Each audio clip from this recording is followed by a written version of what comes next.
Please give a warm welcome to Jerry Yang.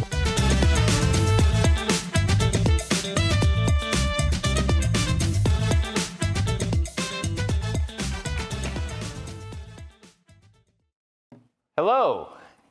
Good afternoon. Okay, I'm not going to make you guys do rock, paper, and scissors, but I'm hoping everybody's ready for the dash to the finish.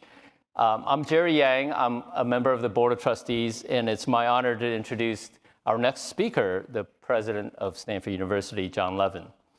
John is an undergraduate alumnus of the university, class of 1994. He's a distinguished economist and educator and the former dean of our Graduate School of Business. For those of you following higher education, it hasn't been the easiest time for somebody to take the helm of a large research university in the United States. But he took the helm as president of our university a couple of years ago during a very challenging time. And he brought in optimism and positivity that still exists very much today, as you will see.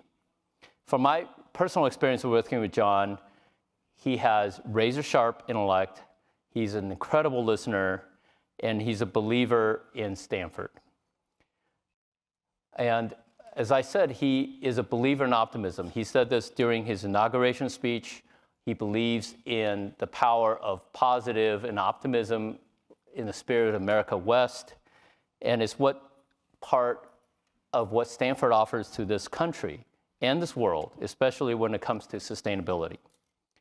It's one of the reasons why I think John is perfectly suited to be our president, and I think it's another reason why Stanford has so much to offer in the area that we're all discussing the last couple of days. Please join me in extending a warm welcome to Stanford's 13th president, Mr. John Levin.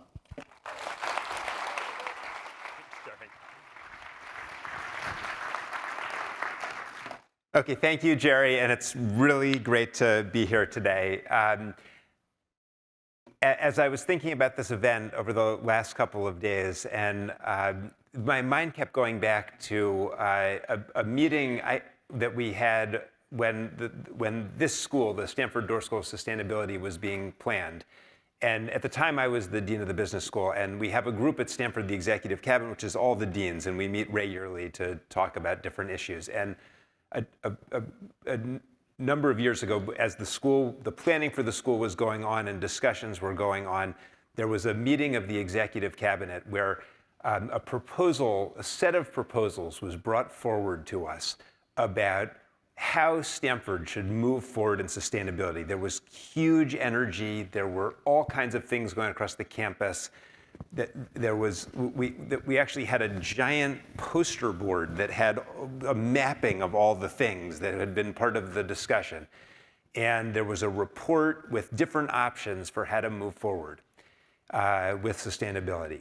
And one of the options was to create a new school, which Stanford had not created for 75 years, as you have heard about over the last couple of days. And this was probably the most exciting executive cabinet meeting that I can remember going to, because first of all, it was so clear what we should do. I mean, it was not even a question, actually, by the time it got there. The only answer was we should go big and create the new school. And that was so much fun to cast my vote in that meeting. And that was 5-6 years ago or so. And from that moment of kind of possibility, but a little bit of vagary about what actually would happen, to get to this point where the school is 3 years old, it's really incredible to see this and get to have this moment to celebrate all of the progress that's happened over the last 3 years, and also to have a little of the same sense of anticipation about what the future holds for the Stanford Doerr School. So when the school was formed, it had an audacious vision. A new school for sustainability at Stanford. It had incredibly audacious goals. There was a goal of doubling the size of what had been our Earth School adding 60 new faculty. The faculty started to come into the school, as you heard about yesterday from Arun, from all over Stanford. People wanted to be part of the Door School. The school has hired 30 new faculty in the first 3 years. It's extraordinary. I mean, if you've checked, it's not that easy to hire faculty at Stanford. Takes forever to hire a faculty member. So to do 30, I mean, the faculty have done a lot of work to hire 30 faculty. Hats off to them. Education. Transformative education for students. The school has had 1,000 Stanford students go through courses at the school, and many have gotten degrees from the school at undergraduate and graduate level. There was an audacious aspiration to have the school not only generate academic research ideas, but to get the ideas out into the world, into practice. The accelerator has launched, I think, at least 10 projects out of the school in just 3 years. There was a vision at the outset that the school would be not just an insular school within the university, but would bring all of Stanford together, harness the full resources of the university to tackle problems of sustainability, whether it was energy or climate or biodiversity. And it's done that with partnerships with every other school at Stanford. And you saw that reflected over the last 2 days. And finally, there was an aspiration that the school's footprint would extend beyond the Stanford campus. And it would do that by getting ideas out, by getting graduates out who would make a difference, and by bringing people into Stanford to talk about ideas, to share ideas, to learn.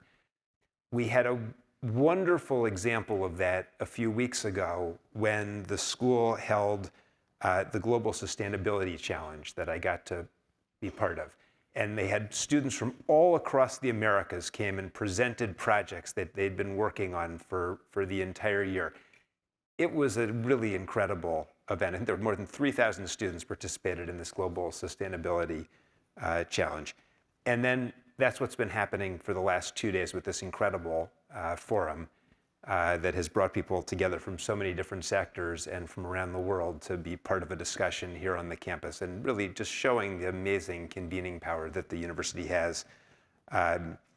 So I just want to express, I think, the collective pride we all feel at Stanford in the way this Stanford Door School of Sustainability has launched, the trajectory that it's been on, and the sense of hope for the research, for the students, and for the transformative innovation that is coming out of the school and will come out of the school in the coming years. And I'd like to thank Arun Majumdar, the dean of the school, who's done such a magnificent job, John and Andor for their vision and their partnership in making this school possible, and all of the faculty, the students, the staff, the alumni, and the friends who have helped get us to this point and have created this incredible momentum that we have for sustainability at Stanford that I think will do so much for the university and the world.